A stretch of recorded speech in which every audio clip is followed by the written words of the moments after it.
ሰላም የተወደዳችሁ የስፖርት 365 ዝግጅታችን ነው። የካሪክ ተጽዕኖ የዩናይትድ ደጋፊ ካቀረቀረበት ቀና እንዲልና በድጋሚ እንዲያልም አድርጎታል። ለመሆኑ ካሪክ ከመጣ ምን ለወጠ፣ ምን ቀየረ የሚለውን በዝርዝር እናያለን። ለዩናይትድ ከአሞሪም ጋር የሻምፒየንስ ሊጉ ማይደረስና ማይጨበጥ ይመስል ነበር። ካሪክ ግን በ10 ጨዋታ ያለፈውን መጥፎ ትዝታ ሁሉ አስረስቷል። የዩናይትድ ስታይልም ሙሉ ለሙሉ ተቀይሯል። ከካሪክ በፊት ከመጨረሻ 11 ጨዋታዎቹ ዩናይትድ 3ቱን ብቻ ነው ማሸነፍ የቻለው። ከካሪክ 10 ጨዋታዎች ግን 7ቱን አሸንፏል። በዚህ ምክንያት ለዩናይትድ ከሻምፒየንስ ሊጉ በታች መጨረስ እንደ ውድቀት ነው የሚቆጠረው። በዚህ መካከል ዋናውና ወሳኙ ነገር ለዩናይትድ ውጤቱ ነው። አሰልጣኙ ግን በዛውም የቋሚ አሰልጣኝነቱን ነገር እያስተማመነ እያጠበቀ የመጣ ይመስላል። በጣም መሰረታዊ የሚባሉ ለውጦች አድርጓል ካሪክ። በመሰረታዊነት ግን በአሞሪም ስር ተጫዋቾቹ ግራ የተጋቡበትን 3-4-3 ትቶ ወደ 4-2-3-1 መምጣቱ የሚጠቀስ ነው። ከዛ ውጭ ግን በ10 ጨዋታዎች ያስተዋልናቸው መሰረታዊ የሚባሉ ልዩነቶች ወይ ደግሞ ለውጦች አሉ። አንደኛው ዩናይትድ በጣም ብዙ ኳሶች የሚቀባበል ግን ደግሞ አብዝቶ በመቀባበል ውስጥ ፍጥነቱ ያልቀነሰ ቡድን ሆኗል። አብዝቶ በመቀባበል ውስጥ ፍጥነቱ አልቀነሰም የሚለውን ሐሳብ የማነሳው ብዙ ጊዜ ብዙ ኳስ የሚቀባበሉ ቡድኖች ወይ ደግሞ ዘለግ ላለ ጊዜ ኳሱን ሲያንሸራሽሩ የሚቆዩ ቡድኖች የሚያጠቁበት ቴምፖ ዝቅ ይላል። ካሪክ ግን ከሱ በፊት የነበረው አሞሪም በሚያጠቃበት የፍጥነት ልክ ወይ ደግሞ በጣም በትንሹ አንሶ ነው የሚያጠቃው ብዙ ቢቀባበልም። በተጫዋችነት እንደምናውቀው ካሪክ ሴፍ አማራጮችን የሚመርጥ ወይ ደግሞ ሪስክ ፍሪ የሆኑ ፓሶችን የሚያደርግ፣ ይሄንን በማድረግ ደግሞ ለቡድኑ የኳስ ቁጥጥር ብዙ የሚያዋጣ ነው። በአሰልጣኝነቱ ግን ለቅብብል ቅድሚያ የሚሰጥ ቅብብልን የሚያስቀድም አሰልጣኝ ሆኗል። በእነዚህ 10 ጨዋታዎች ያስተዋል ነው ይሄንን ነው። ዘለግ ላለ ጊዜ ኳሱን የሚቆጣጠር ኳሱን ይዞ የሚቆይ ቡድን ነው ለመስራት እየሞከረ ያለው እና የዩናይትድን የቅብብል ሲኩዌንስ በካሪክ ስር ስናየው ከአሞሪም ለየት ያለ ለወጥ ያለ ነው። የ10 እና ከዛ በላይ የቅብብል ሲኩዌንሱ በካሪክ ስር ጨምሯል። በአሞሪም ስር ከሚያደርገው የቅብብል መጠን የተሳካም የተዋጣለትም ጭምር ሆኗል። ያ ብቻ ሳይሆን እንዳልኩት አሞሪም ቀጥተኛ ፈጣን የማጥቃት እንቅስቃሴ ያለው ቡድን ለመስራት ነበር አስቀድሞ ሐሳቡ ሙከራው። ካሪክ ሲመጣ ብዙ ኳስ የሚቀባበል ቡድን ከሰራ ይሄ ፍጥነት ይቀንሳል ተብሎ ይታሰባል። ቅድም እንዳልኳቸው ግን ደግሞ በጣም ትንሽ የሚባል ነው ልዩነቱ። ለምሳሌ የካሪክ ቡድን ቀጥተኛ የማጥቃት ፍጥነቱ 1.83 ሜትር ነው ፐር ሰከንድ። የአሞሪም ደግሞ 1.84 ነው ፐር ሰከንድ። ስለዚህ በጣም ስላይት ነው ማለት ነው ልዩነቱ። ብዙ ኳስ እየተቀባበለ ግን ደግሞ የአሞሪም ቀጥተኛ ቡድን ያጠቃ በነበረበት ፍጥነት ለማጥቃት የሚሞክር ወይ ደግሞ ለመፍጠን የሚሞክር ነው እና የ10 እና ከዛ በላይ የቅብብል ሲኩዌንሶቹ እንደዚህ ባለ መንገድ ጨምረዋል። ዩናይትድ ዘለግ ላለ ጊዜ ኳስ ይቆጣጠራል፣ ብዙ ፓስ ያደርጋል፣ ግን ደግሞ የሚያጠቃበት ፍጥነት አልተቀየረም። ይሄ እንደ አንድ ለውጥ የሚታይ የሚነሳ ነው። ይህንን በማድረግ ውስጥ የቡድኑ ቴምፖ አልወረደም። የቅብብሎቹን አይነትም ካየን የካሪክ ቡድን በእነዚህ 10 ጨዋታዎች በጣም ብዙ መለወጡን መናገር እንችላለን። ምክንያቱም የዩናይትድ የፓስ ልውውጦች በአብላጫው የተጋጣሚ ግማሽ የሜዳ ክፍል ላይ የሚደረጉ ናቸው። ስፔሲፊካሊ የምናወራው ደግሞ ስለ 3ኛው የሜዳ ክፍል አደጋ መፍጠር ስለሚችሉበት የሜዳ ክፍል ከሆነ የቅብብል መጠንና ስኬታቸው በጣም በሚያስደንቅ ሁኔታ በካሪክ ስር ተለውጧል። በአሞሪም ስር 77.2 ፐር ጌም ፓሶቻቸውን ወይ ደግሞ የተሳኩ ቅብብሎቻቸው 77.2 ነበሩ። በካሪክ ስር ወደ 90.2 ከፍ ብሏል ይሄ ቁጥር እና ይሄ አደጋ መፍጠር የሚችሉበት የሜዳ ክፍል ላይ መሆኑ ደግሞ ሲታሰብ ለዩናይትድ ደጋፊዎች የበለጠ ስሜት ይሰጣል። ምክንያቱም የዩናይትድ ደጋፊዎች በጣም ፈጣንና ውጤታማ ቅብብል የዩናይትድ መገለጫ ነው ብለው ያስባሉ፣ ወይ ደግሞ እንደዚህ ባለ እግር ኳስ ሁሌም ይደሰታሉ። ይሄ ቴክኒካሊ በጣም የላቁ ተጫዋቾች ይፈልጋል። ካሪክ በ10 ጨዋታዎች ይህንን ማድረግ ችሏል። የተጋጣሚ ግማሽ የሜዳ ክፍል ላይ ብዙም ይቀባበል እና ደግሞ ቅብብሎቹን በስኬት የሚያደርግ ቡድን መስራት አሰልጣኙን እንድናደንቀው ያስገድደናል በ10 ጨዋታዎች ስለሆነ። በእርግጥ ስለ እነዚህ 10 ጨዋታዎች ስናወራ ሁሉም ነገር አልጋ ባልጋ ነበር፣ ሁሉም ጨዋታዎች ላይ ዩናይትድ ዶሚኔት አድርጓል እያለን አይደለም። የተቸገረባቸው ጨዋታዎች አሉ። ቅድም እንዳልኩት ግን ከነዚህ 10 ጨዋታዎች 7ቱን ስላሸነፈ ቡድን ነውና የምናወራው። ከዚህ መካከል ጥንካሬ መምዘዝ የግድ ነው። ሌላኛው ካሪክ እዚህ ዩናይትድ ውስጥ የለወጠው ነገር ቡድኑ መሀል ለመሀል አብልጦ ይጫወታል፣ ግን ደግሞ ለፈጠራው የቀኙን መስመር የሚጠቀም እንዲሆን አድርጎታል። ሴንትራሊ ብዙ ኳስ የሚነካካ መሀል ለመሀል ብዙ ለመጫወት የሚሞክር ቡድን ሆኗል ዩናይትድ። ይህን ሂደት የበለጠ ለማቀላጠፍ ዩናይትድ በጣም ፈጣን ቅብብሎች ሲያደርግ አማካይ ክፍል ላይ ተጫዋቾቹ በጣም ተቀራርበው ይጫወታሉ ወይ ደግሞ አጥበው ይጫወታሉ። ግን ደግሞ እንዳልኩት የበለጠ የቀኙን የሜዳ ክፍል ለመፍጠር ይጠቀምበታል። በአሞሪም ስር ከነበረው የበለጠም ሃፍ ስፔሱን ይጠቀማል። ይሄ ዩናይትድ ለመፍጠር ጎሎች ለማስቆጠር አደገኛ ሙከራዎችን ለማድረግ በተለይ ደግሞ የተጋጣሚ የግራ የዩናይትድ ደግሞ የቀኙን የሜዳ ክፍል። ስለዚህ የግራውን ሃፍ ስፔስ በጣም ይጠቀማል። ይሄ ማለት ዩናይትድ ሁለቱን ክንፎች አይጠቀምም ማለት አይደለም። ቅድም መሀል ለመሀል ምናምን ስንል ሁለቱን ክንፎች ኦቨርሎክ ያደርጋል ማለት አይደለም። በተለይ የቀኙን አብልጦ ይጠቀማል።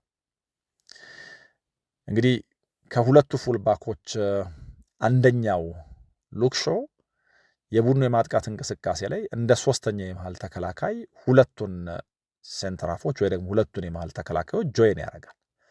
ስለዚህ ዩናይትድ ኳስ ሲይዝ የሚከላከልበት ቅርጽ የሶስት ተከላካዮች ነው። ስለዚህ ሉክ ሾው እንደ አደጋ ጊዜ የሴንተር ባክ ያገለግላል ወይ ደግሞ በባክ ስሪ እንደሚጫወት ቡድን ዩናይትድ እንዲጫወት ያግዘዋል።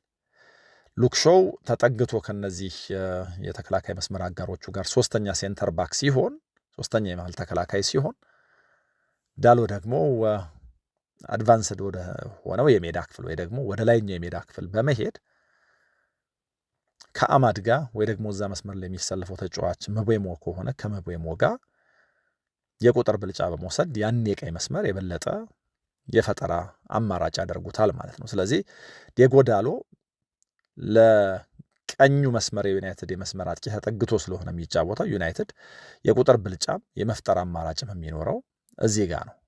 ካሪክ ሚድልስብራም ላይ በአሰልጣኝነት በቆየበት ጊዜ ይህንን ለማድረግ ሞክሯል። ስለዚህ የቀኙን የሜዳ ክፍል በይበልጥ የሚጠቀም ዩናይትድ እያየን ነው ማለት ነው። ከአሞሪም ይልቅ ይህኛው ዩናይትድ የቀኙን የሜዳ ክፍል በጣም ይጠቀማል፣ መሀል ለመሀልም ይጫወታል። ግን ደግሞ ይህንን በማድረግ ውስጥ ዩናይትድ ውስጥ ያስቀሯቸውም ነገሮች አሉ። ለምሳሌ የአሞሪም ቡድን ከካሪክ ቡድን በጣም በተለየ መንገድ ሁለቱም መስመሮች በመጠቀም ኳሶች ክሮስ ያደርግ ነበር። ዩናይትድ ውስጥ ግን እነዚህ የተሻጋሪ ኳሶች የክሮሶች መጠን ቀንሷል ከካሪክ ጋር።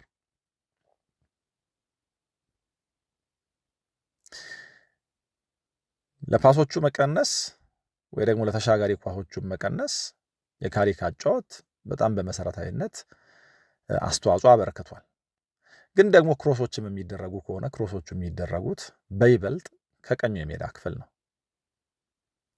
እንግዲህ ከሶስት ክሮሶቻቸው ሁለቱ ከቀኝ የሜዳ ክፍል የሚደረጉ ናቸው። በእርግጥ ለምን ክሮሶቹ ቀነሱ የሚለውን ነገር ማየት ካስፈለገን ዩናይትድ 1 ሜትር ከ95 የሚረዝም አጥቂ ያለው ቤንያሚን ሼሽኮ ከሱ ይልቅ ብሪያን ምቦሞን በአጥቂነት ይጠቀማል እና ምቦሞ ደግሞ እንደ ሼሽኮ አይነት የአየር ላይ ብልጫ የለው። ስለዚህ በጣም ብዙ ኳሶች አያሻግርም። ካሻገረም ግን ከዚህ የቀይ መስመር ነው የሚያደርገው። ስለዚህ በካሪክ ስር ብዙ ክሮስ አያደርግም። ክሮስ ካደረገም በተመሳሳይ መንገድ ይህን የቀኝ የሜዳ ክፍል ይጠቀማል ማለት ነው። በአሞሪም ስር በየጨዋታው ክሮስ ከሚያደርገው የክሮስ መጠን የተሻጋሪ ኳስ መጠን በእጅጉ ቀንሶ ይታያል። ከ17.1 በየጨዋታው ወደ 13.8 ዝቅ ብሏል። በዚህ ምክንያት ግብ ጠባቂው ላመንስ ሼሽኮ ሲኖር ወይ ደግሞ የአሞሪም ቡድኑ ሲጫወት ካደረገው በጣም ባነሰ መጠን ነው ረዣዥም ኳሶች የሚለጋው። ስለዚህ ብዙ ኳሶች እንዲለጋ አይበረታታም። ቅድም እንዳልኳችሁ ብዙ ፓስ የሚያደርግ ቡድን ነው። ኳስ መስርቶ መጫወት የሚወድ ቡድን ነው።